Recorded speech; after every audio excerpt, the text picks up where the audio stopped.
Thank you for taking time on a busy night to come out and be part of these important conversations. I am Marcy Shea, Chair of the Henrico County School Board, and I am joined by all of my school board colleagues this evening. Madison Irving, Vice Chair and Representative from the Three Trop District, Christy Kinsella, Representative of the Brooklyn District, Ryan Young, Representative of the Fairfield District, and Ms. Alicia Atkins, Representative of the Varina District. We know that discussions about school boundaries can be challenging and emotionally charged, so we appreciate you coming out to share your thoughts in a respectful, structured way.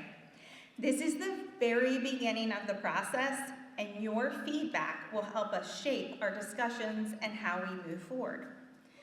The school board requested information about possible school boundary adjustments in August and received responsive scenarios from staff at our September 11th meeting.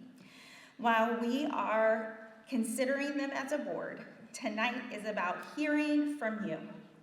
I want to reiterate that no decisions have been made about the scenarios we will share tonight, and we want to hear from you to help inform our next steps. Tonight, the school board will present a short overview of each scenario.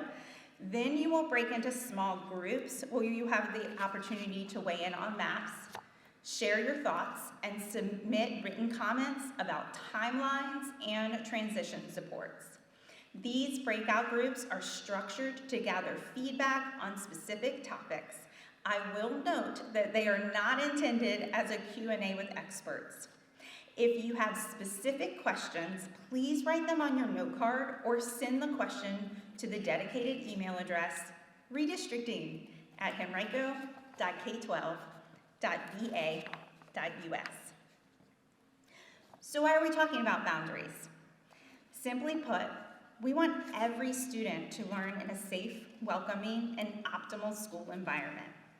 This means making sure schools aren't too crowded or underutilized. It means that new or renovated buildings are used effectively and that families move through school feeder patterns as smoothly as possible. The scenarios reflect current enrollment numbers and what's projected in the years ahead.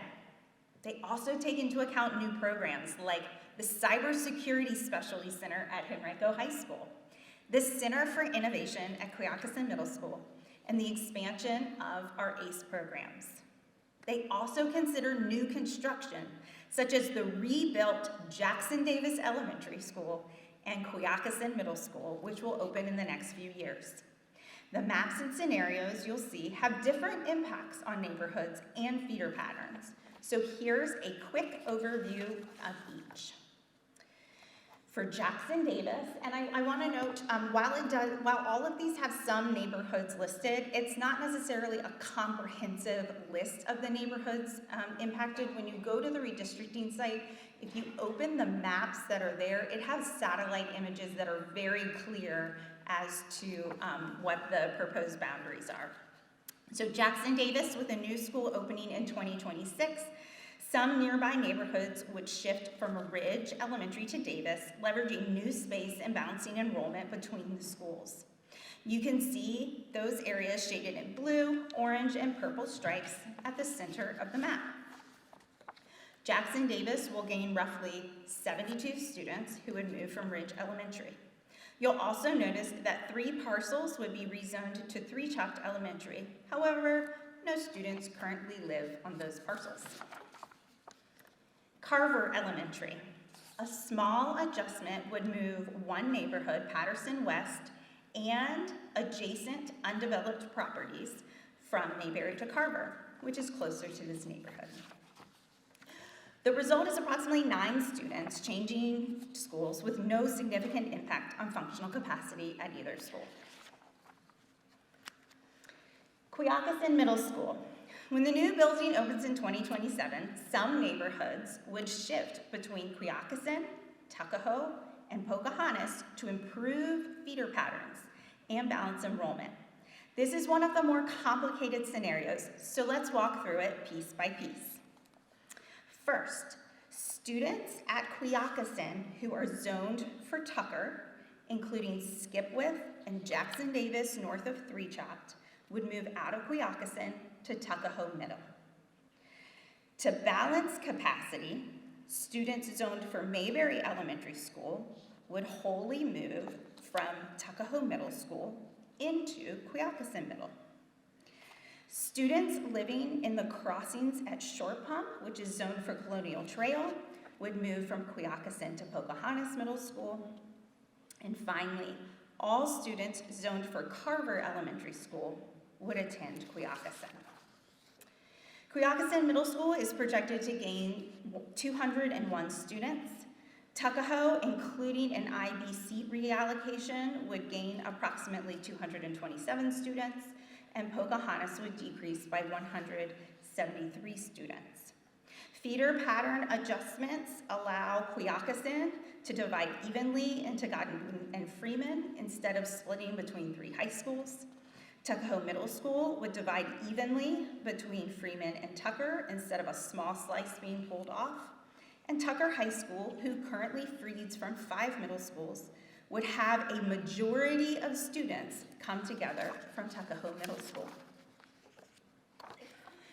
Hungry Creek. This scenario adjusts the feeder pattern for one neighborhood, Broad Meadows, from Holman Middle School to Hungry Creek. Approximately 76 students are moved in this plan. School Board Vice Chair Madison Irving will now walk us through the high school scenarios. In this scenario, the neighborhoods you see on the screen would shift from Freeman to Godwin High School to address overcrowding at Freeman.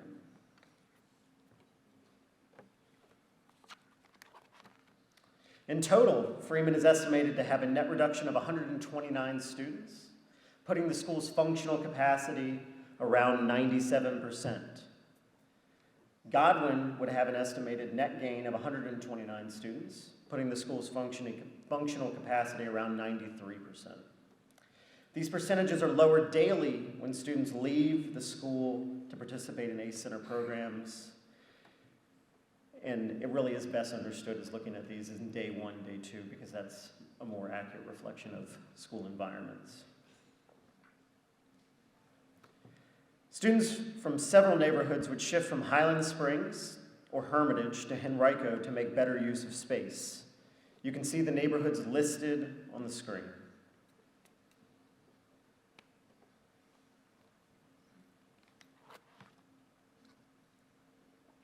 Between boundary adjustments and participation in the new Cybersecurity Specialty Center, Henrico High School would gain 405 students for the 26-27 school year. Highland Springs loses 67 students, and Hermitage is reduced by 171 students, which helps balance capacity at each school.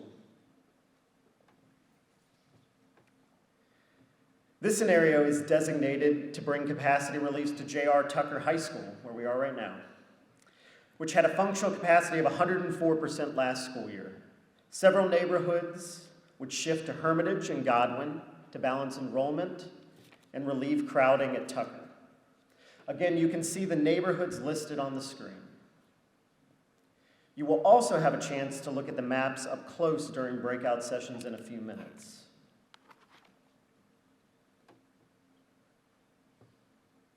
In this scenario, Tucker High School would lose 299 students, reducing functional capacity to 89.4%. Hermitage High School would gain 280 students, and Godwin would gain 19 students. I want to stress once again that these are preliminary ideas, and nothing is set in stone. As Ms. Shea said at the beginning of the presentation tonight, we need to hear from you. In the small groups, you will be seeking feedback related to the following questions. Which scenarios make sense to keep exploring? Which ones raise concerns? How should we think about timing of changes, especially for students in key transition years like 5th, 8th, 11th, and 12th grade? And what supports are needed for students should we proceed? Historically, when there's been a boundary adjustment, students in these grades have the option to remain at their current school. Should that continue? Or are there other factors we need to consider? We are especially eager to get your opinions on these topics. When you arrived, you received a colored slip of paper. In just a minute, we are going to dismiss you to breakout sessions. Based on the color of your paper, you will be sorted into nearby classrooms. Staff will be available outside of the auditorium to direct you. There you will have a chance to look at posters of the maps and indicate which ones you support, oppose, or are neutral on. You may also share comments and provide written responses to a series of questions. And when you use the stickers that you have been given, please just use one sticker per map, just a request to make it easier to follow. You will also have the opportunity to let us know what other information or resources you need. Submit any questions you may have. This step is extremely valuable as we develop responses to frequently asked questions. It is likely that others may have the same or similar questions, and we want to share that information with the entire community rather than one-on-one. We will post an FAQ on the HCPS website and share information through Parent Square. We also encourage you to complete the online survey that was sent to families and staff earlier this week. Finally, we want to briefly review our anticipated timeline for action. The board will review all community feedback in October, refine options, if necessary, in November, with the goal of making decisions in December.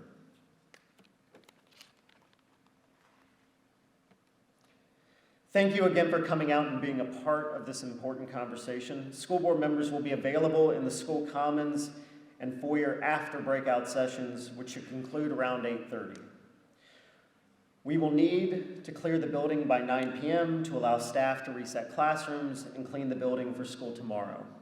At this time, we will dismiss you to the breakout sessions, and thank you so much for being here.